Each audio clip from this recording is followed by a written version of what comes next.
नमस्कार दोस्तों, स्वागत है आपका हमारे YouTube चैनल जीके ट्रैकर पे। देखिए फ्रेंड, आज के वीडियो में हम बात करेंगे जो हमारी एक सीरीज़ है जिसमें हम उत्तराखंड की इम्पोर्टेंट किताबों को MCQ के रूप में कवर कर रहे हैं। ये हमारी इस सीरीज़ की धामी जी की पुस्तक हमारी अभी चल रही है और आज हम इस पुस्तक से 73वीं क्लास यहाँ पे कवर करेंगे।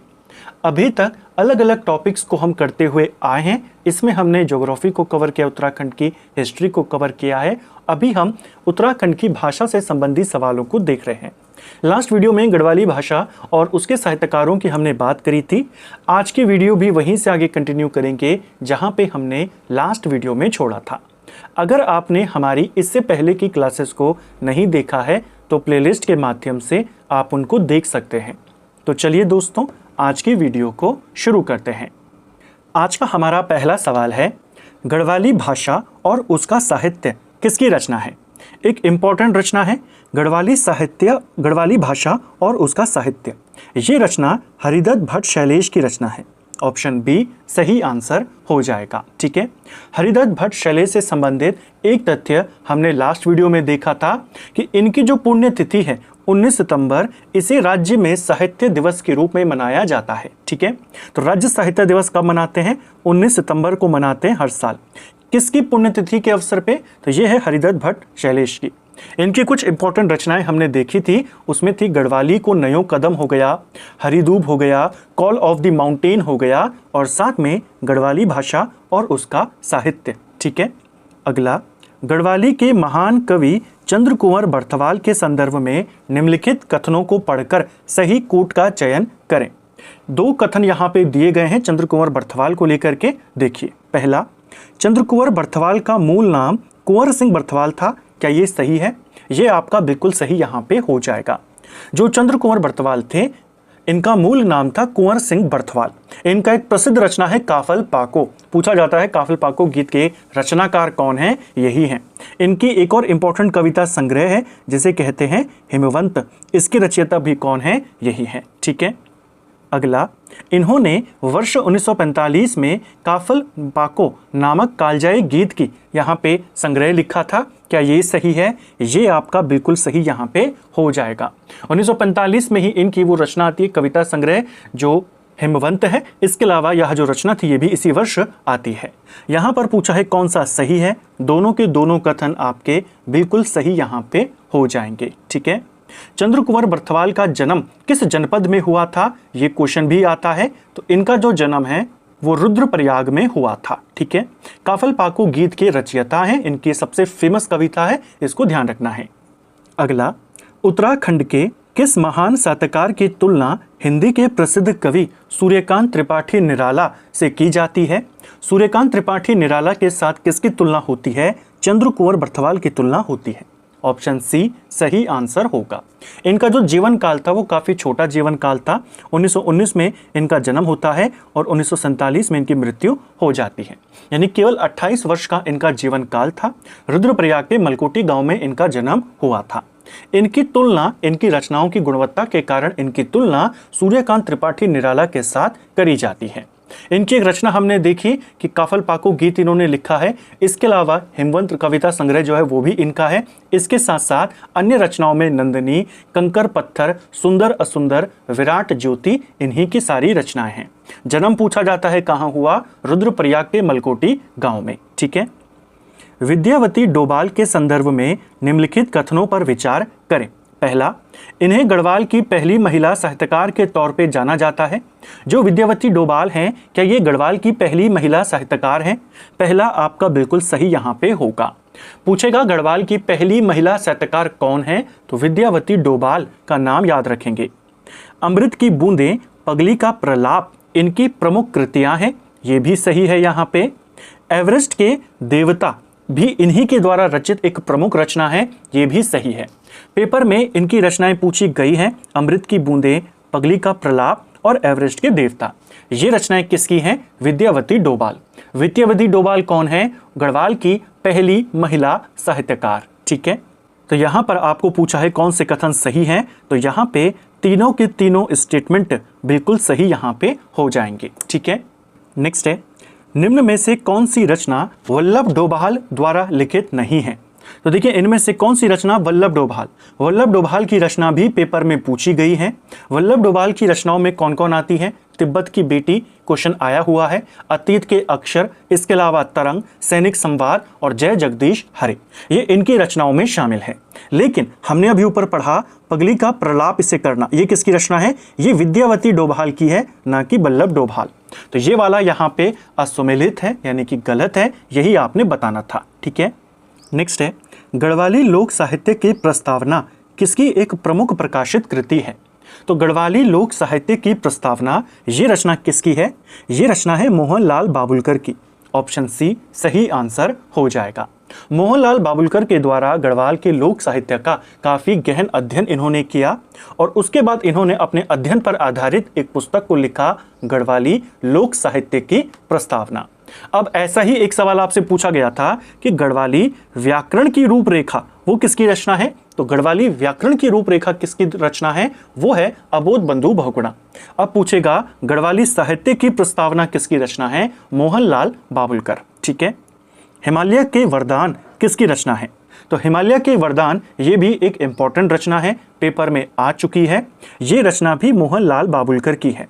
ऑप्शन सी हमारा सही आंसर हो जाएगा। जो मोहनलाल बाबुलकर हैं, इनका जन्म 1931 में देवप्रयाग में इनका जन्म हुआ था। इनकी इंपॉर्टेंट रचनाओं में एक काफ़ी इंपॉर्टेंट रचना है जिसका नाम है मिट्टी में सोना। किसकी रचना है? इन्हीं की है। सूरजमुखी की खेती, अंधेरे से उजाला, दहेज किसकी रचना है? इन्हीं की। पशुधन इन्हीं की रचना है।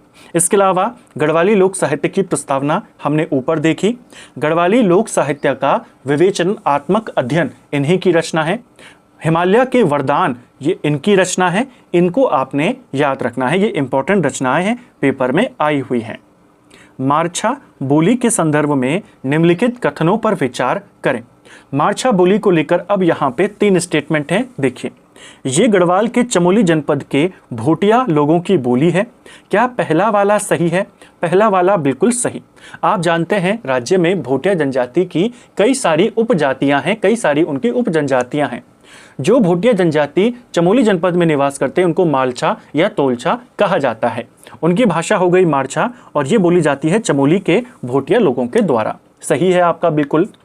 यह बोली मुख्य रूप से माणा और नीति घाटी में बोली जाती है, यानी इस इलाके में जो भोटिया जनजाति रहती है उनके द्वारा चमोली की बोली है, तो बिल्कुल सही है। भूगर्भीय रूप से इसका संबंध धारचूला के सौका समुदाय से है। क्या ये सही है? ये वाला आपका गलत हो जाएगा। पिथौरागढ़ में जो भोटिया जनजाति रहती है उन्हें या इनकी उपजातियों को सौका कहा जाता है। इनकी जो बोली है उसकी बोली को कहा जाता है रंगलियू। इसको भी याद करना है, रंगलियू इस तरीके से लिखा जाता है। ये इनकी बोली है सौका समुदाय की, ना कि चमोली के भोटिया लोगों की। तीसरा वाला गलत है, पहला दूसरा आपका सही यहाँ पे हो जाएगा। ठीक है, नेक्स्ट है, सुमेलित कीजिए। एक तरफ बोली और संबंधित जनजाति है, यहाँ पे आपको उन दोनों को मिलाना है। एक तरफ बोली है, दूसरी तरफ संबंधित जनजाति या क्षेत्र। सबसे पहले दिया है मारछा, तो मारछा अब आप देखते ही बता देंगे चमोली की भोटिया जनजाति के द्वारा बोली जाने वाली बोली। तो यहाँ पर आ जाएगा ये पहले का 3। रंगलियू, इसके बारे में अभी मैंने आपको कहा सौका जनजाति की बोली, तो ये आ जाएगा धारचूला के सौका, यानी दूसरे का हो जाएगा 4। थारू जनजाति, थारू बोली किसकी है? थारू जनजाति की में आ जाएगी यहाँ पे, और बुक्साड़ी बुक्सा जनजाति से संबंधित है, यानी कि 2। 3 4 1 2 हमारा सही आंसर होगा, जो कि यहाँ पर है। ठीक है, टिहरी राज्य के राजा सुदर्शन शाह के राजाश्रय में रहने वाले किस विद्वान ने वर्ष 1820 में सुदर्शन उदय काव्य की रचना करी थी? तो सुदर्शन उदय काव्य पेपर में आ चुका है। हो सकता है अगली बार इससे रिलेटेड दूसरा फैक्ट पूछ ले कि किस वर्ष लिखा गया। इससे लिखा गया 1820 में। किसके द्वारा इसे लिखा गया? इसको लिखा था कुमुदानंद बहुगुणा ने। ऑप्शन बी सही आंसर होगा।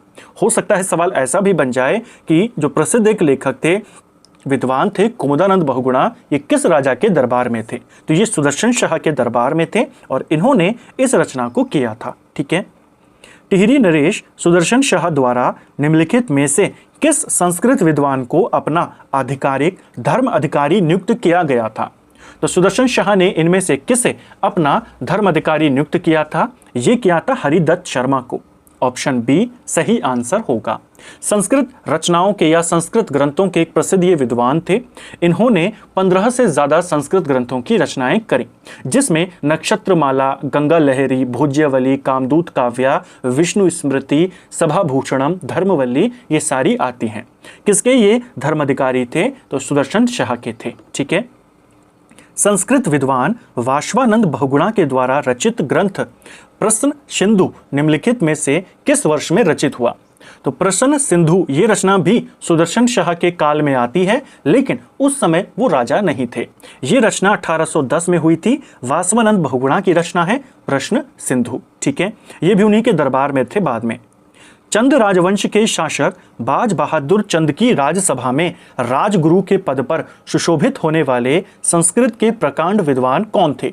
तो एक प्रसिद्ध संस्कृत के विद्वान रहे जो बाज बहादुर चंद के काल में उसके राजगुरु थे। इनका नाम क्या है? इनका नाम है पंडित विश्वेश्वर पांडे। ऑप्शन बी सही आंसर हो जाएगा। बाज बहादुर चंद एक काफ़ी फेमस राजा है चंद का। बहुत सारे सवाल उनको लेकर पूछे जाते हैं, तो आपने याद रखना है कि उनके जो राजगुरु थे वो कौन थे? विश्वेश्वर पांडे। ठीक है। जो विश्वेश्वर पांडे हैं संस्कृत के काफ़ी बड़े विद्वान थे। इसके अलावा और किस विशेष शास्त्र के ये ज्ञाता थे प्रमुख? तो अलंकार शास्त्र के ये ज्ञाता थे। इनको भी याद करना। इनकी कुछ इंपॉर्टेंट रचनाएं हैं, जैसे अलंकार कौस्तुभ, अलंकार प्रदीप, अलंकार मुक्तावली। ये इनकी रचनाएं हैं जो पंडित विश्वेश्वर पांडे थे। पंडित शिवानंद पांडे ने अपने ग्रंथ कल्याण चंद्रोदयम में महाराजा कल्याण चंद एवं अली मोहम्मद खान के मध्य वर्ष 1745 में लड़े गए किस युद्ध का सजीव वर्णन किया है? तो 1745 में काफ़ी फेमस युद्ध होता है जो कल्याण चंद थे, चंद वंश के राजा, और जो रोहिल्लाओं ने यहाँ पे आक्रमण किया हुआ था, अली मोहम्मद खान जो वहाँ पे नेतृत्व कर रहा था, इसके मध्य में यह युद्ध 1745 में होता है। युद्ध का नाम है बाड़ा खिड़ी का युद्ध। ऑप्शन बी सही आंसर हो जाएगा।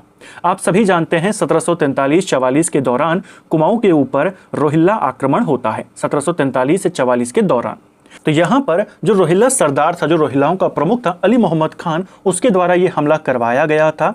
कुमाऊं की सेना इसमें पराजित हो जाती है। यहाँ पे कुछ समय के लिए वो अल्मोड़ा में अधिकार कर लेते हैं। फिर प्रदीप शाह मदद करते हैं, 3 लाख रुपए के करीब वो यहाँ पे रोहिल्लाओं को देते हैं और वो फिर कुमाऊं छोड़कर चले जाते हैं। लेकिन कुमाऊं को वो पूरी तरीके से नहीं छोड़ते हैं। कुमाऊं के नज़दीक ही अपने लिए वो क्या बना लेते हैं? एक किला टाइप का वहाँ पर बना लेते हैं। ठीक है।